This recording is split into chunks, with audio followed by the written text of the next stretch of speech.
Hello and welcome to MC Explains, an investor education initiative brought to you by Moneycontrol and Invesco Mutual Fund. Have you heard of home country bias?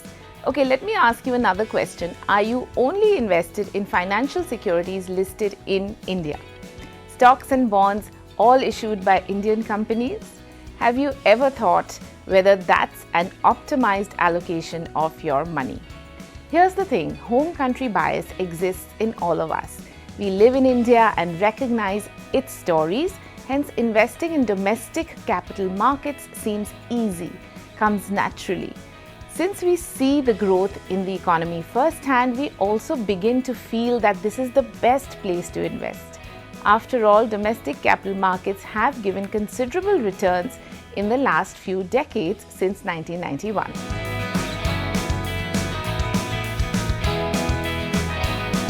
Are we investing more out of familiarity than logic and awareness? Did you know that the Dow Jones Index has delivered just over 11% return in the last 1 year? The S&P 500 about 17% return, the FTSE 100 also around 10% return, the German DAX around 27% and the Japanese Nikkei around 9%. While over this same period, the Nifty 50 has delivered roughly negative 2.5% return.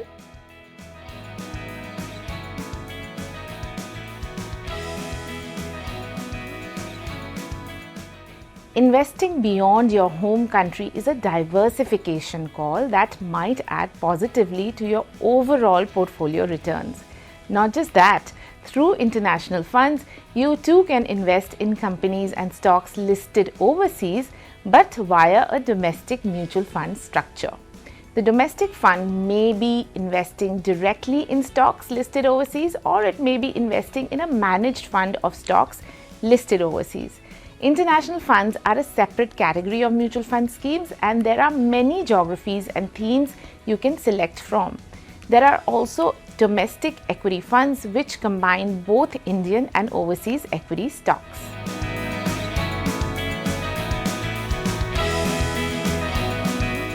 So what works? Along with diversification of return and risk, investing in international funds gives you the ability to invest in some of the largest global companies. They help you get exposure to economic growth in different global markets. This means you will be able to invest in companies at the cutting edge of technology, companies which have a better global growth trajectory, and also diversify your economic, political, and regulatory risk. Given that our currency, the Indian rupee, for the last few years has witnessed a depreciating trend against some of the world's most prominent currencies, by investing in international equity, you are safeguarding against the future risk of a declining rupee and the internal inflation that it brings. So what are the risks? No investment comes without its risks. The benefits that international investing brings to table can also become risks in difficult times. The political and regulatory diversification can work against you if geopolitical situations across the globe turn worse. Currency risk too has the potential to work against you in the long run. It's very hard to predict whether the trends in global capital markets will continue as they are at present. Thus, by adding more elements to your portfolio, you may have to be more vigilant and monitor macroeconomic trends across the globe.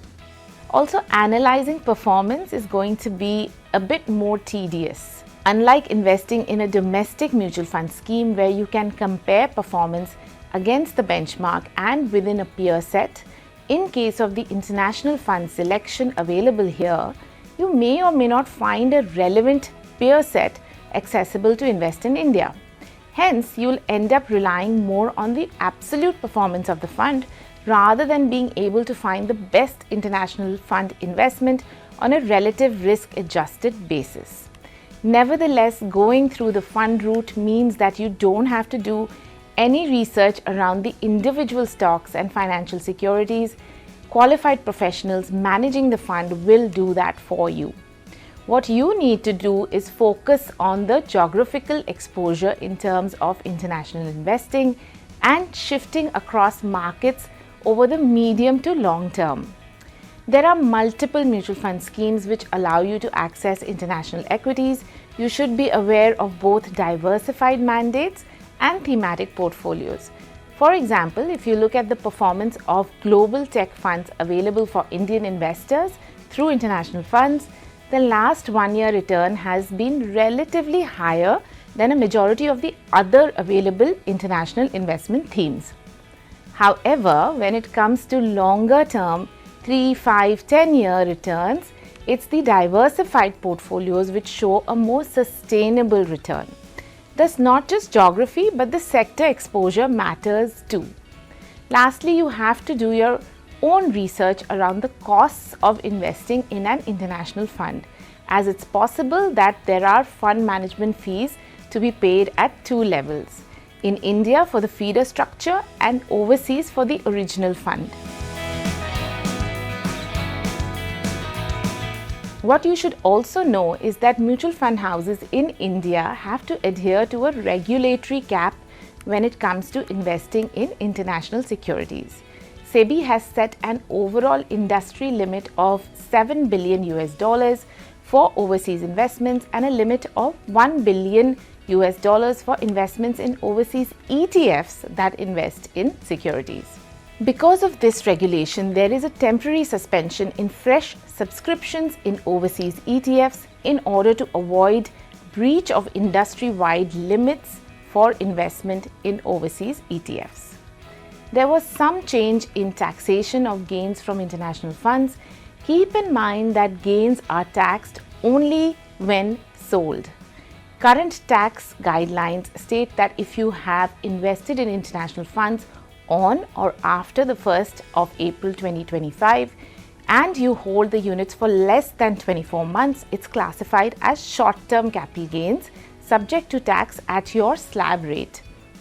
And if you hold for more than 24 months, it's long-term capital gains subject to tax at 12.5%. There are many nuances to investing in international funds, right from selecting geography to the currency to the tax impact and cost, which you need to keep in mind. They are beneficial for diversification of risk and return and give you access to a global basket of companies you cannot otherwise invest in. If the details are seeming too much for you to analyze yourself, as usual, do take the help of a financial advisor or distributor who can guide you appropriately. Thank you for watching. Hope this video helps you assess the risks and benefits of international funds. Do keep watching MC Explains for more such informative videos on mutual funds.